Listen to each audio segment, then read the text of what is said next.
Travel along, Catholic pilgrims, for 1 year as we read through St. Faustina's diary. Join me, Amy Thomas, each day for a short reading out of the diary which brought us a deeper understanding of Christ's divine mercy. How you doing, Catholic pilgrims? Welcome to day 116 of our readings from St. Faustina's diary. So today we're going to talk about patience. It is a virtue I struggle mightily to live out and practice. And I have to ask for a lot of graces to be a patient person, especially when you're a military spouse, because gosh, the hurry up and wait is our motto.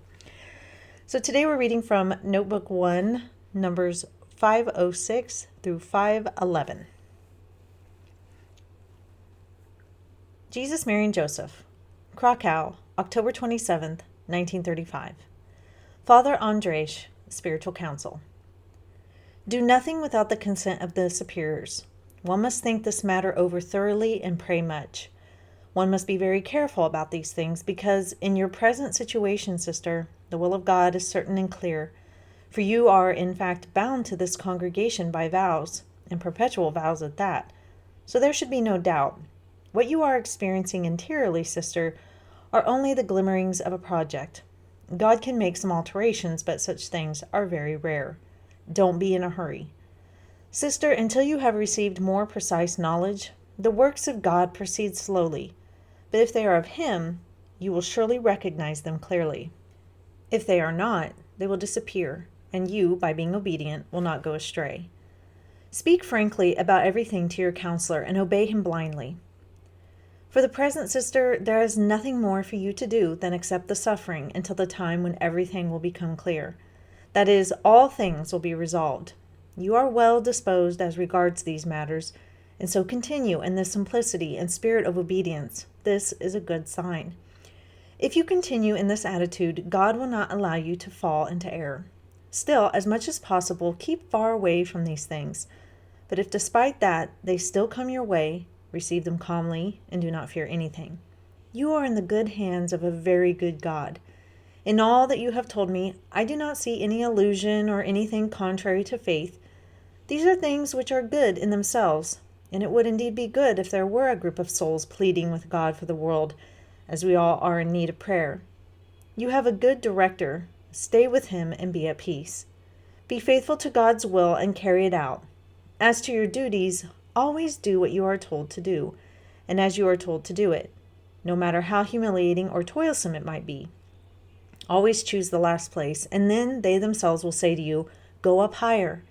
In spirit and in your demeanor, consider yourself the least in the whole house and in the entire congregation.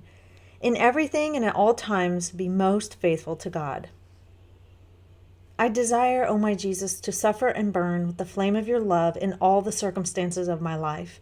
I am yours, completely yours, and I wish to disappear in you, O Jesus. I wish to be lost in your divine beauty.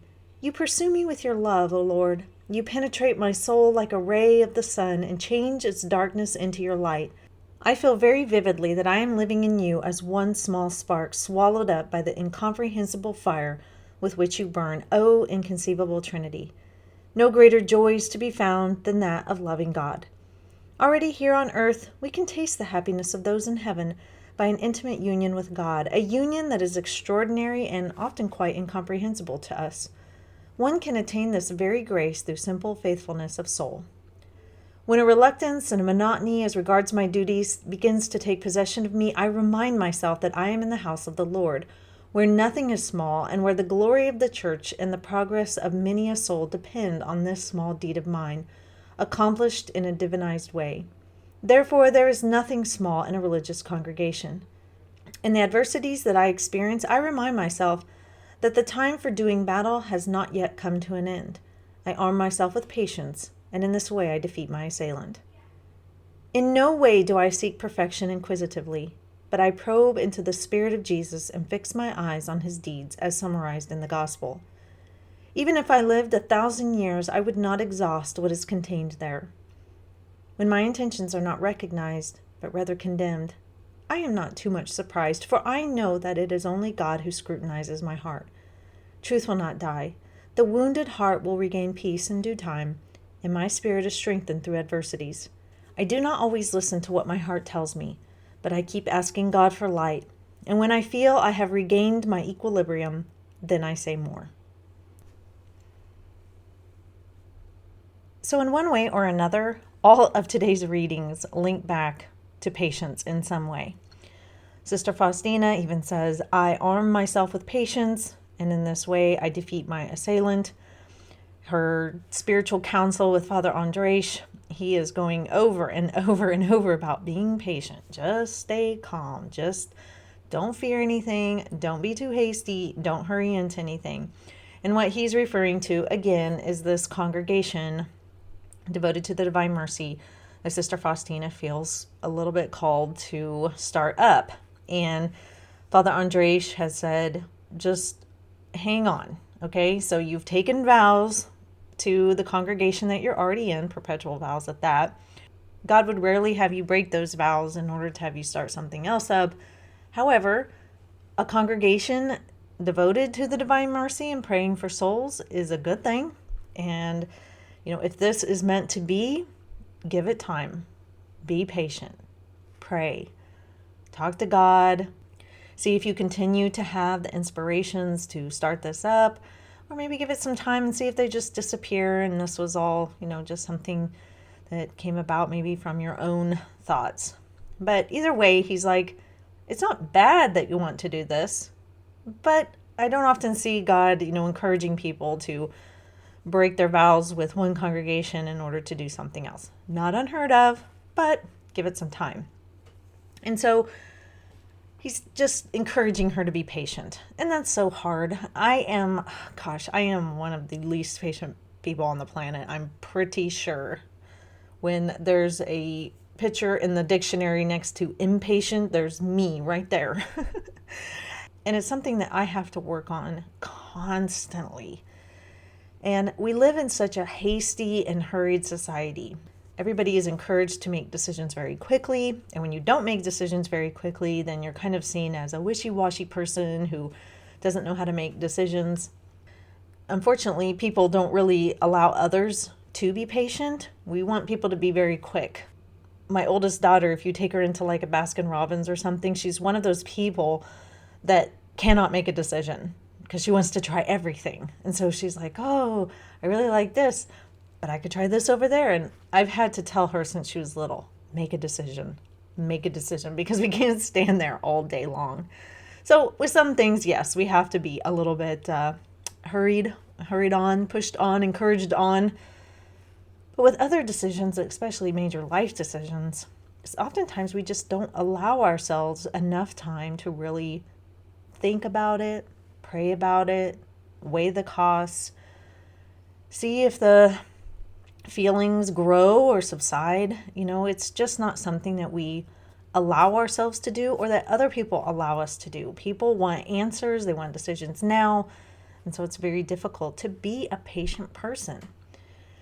But oftentimes when we aren't patient, we rush into making decisions that maybe aren't good for us or for other people, and we don't give it the thought that is required in order to make a sound decision.